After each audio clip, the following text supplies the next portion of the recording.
plano da salvação.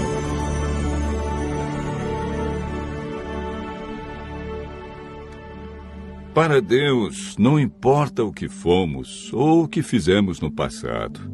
Ele nos ama com amor eterno. Prontificou-se a vir ao mundo e passar pela agonia da cruz a fim de resgatar a humanidade perdida. Entretanto, há muitos que se perguntam: como posso ser bom diante de Deus? Como posso apagar meu passado? Como posso ser apresentado sem culpa diante dele? Como posso ser salvo? O caminho para a vida eterna é muito fácil de ser achado e compreendido, mas poucos sabem como ir a Cristo e experimentar perdão, alegria, paz de espírito e esperança. O estudo de hoje mostra a resposta bíblica para uma vida cristã vitoriosa.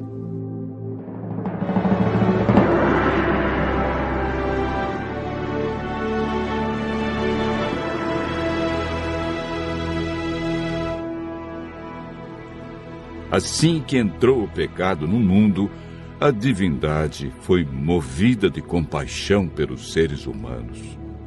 O Pai, o Filho e o Espírito Santo elaboraram um plano de redenção. Cristo se prontificou a deixar as cortes celestes, descer à terra como homem e pagar a pena do pecado e redimir a humanidade. O plano para a salvação do homem não foi um projeto tardio, elaborado posteriormente. Já antes da criação do mundo, Deus viu que o homem poderia errar. Ao pecarem, Adão e Eva perderam sua natureza perfeita. Deus não podia permitir que eles comessem da árvore da vida por mais tempo, pois, se comessem de seu fruto, viveriam para sempre e sofreriam constantemente os resultados do pecado. A Bíblia afirma que por um homem entrou o pecado no mundo e pelo pecado a morte. Assim também a morte passou a todos os homens, porque todos pecaram. O salário do pecado é a morte, mas o dom gratuito de Deus é a vida eterna em Cristo Jesus. Romanos, capítulo 5. Verso 12, e capítulo 6, verso 23. Após a entrada do pecado, Adão e Eva ouviram a voz do Senhor Deus que andava no jardim pela viração do dia. Esconderam-se da presença dele, o homem e sua mulher, por entre as árvores do jardim. O pecado fez separação entre Deus e o homem.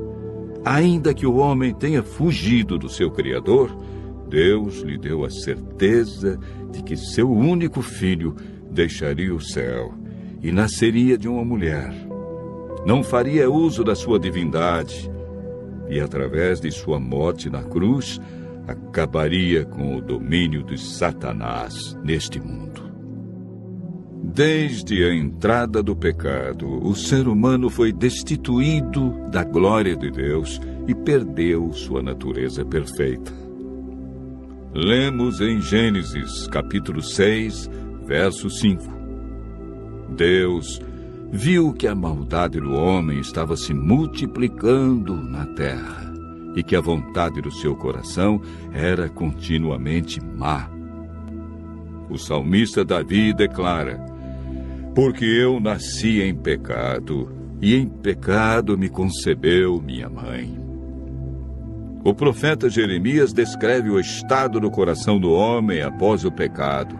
Ele diz: enganoso é o coração mais do que todas as coisas, e desesperadamente corrupto. Quem o conhecerá? Jesus afirmou que É do coração do homem que procedem os maus desígnios, adultérios, prostituição, furtos, falsos testemunhos e blasfêmia.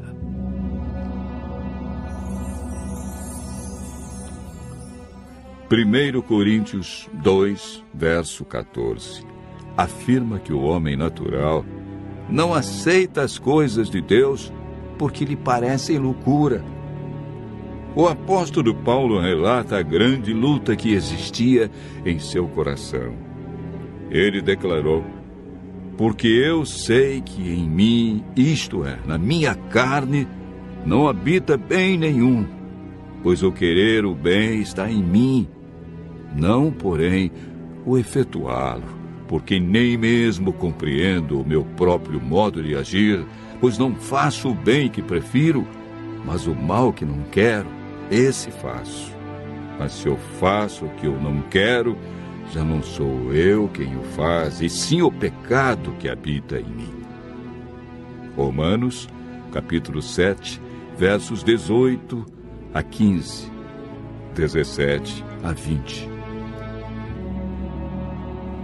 Jesus é o Cordeiro de Deus que foi morto desde a fundação do mundo. O profeta Isaías declara: ele foi humilhado, mas não abriu a sua boca. Como cordeiro foi levado ao matadouro, e como ovelha muda perante os seus tosqueadores, ele não abriu a sua boca. Isaías 53, verso 7. A Bíblia afirma que naturalmente o homem é escravo do pecado. É por meio do Espírito Santo que somos transformados em novas criaturas. 1 Samuel 10, verso 6, afirma: então descerá sobre ti o Espírito Santo, e serás mudado em outro homem. O Espírito Santo nos convence do pecado, da justiça e juízo. Ele nos guia ao conhecimento da verdade e implanta os princípios da lei de Deus no coração. A salvação está hoje ao alcance de todos nós, porque pela graça sois salvos, mediante a fé. E isso não vem de vós, é dom de Deus. Hebreus, capítulo 5, verso 9, afirma: e tendo sido aperfeiçoado, tornou-se o autor da salvação eterna para todos os que lhe obedecem. A obediência é fruto da salvação em Cristo Jesus. Continue ouvindo a voz de Deus e aceite a salvação através do grande sacrifício de Jesus Cristo, realizado na cruz para ter a vida eterna.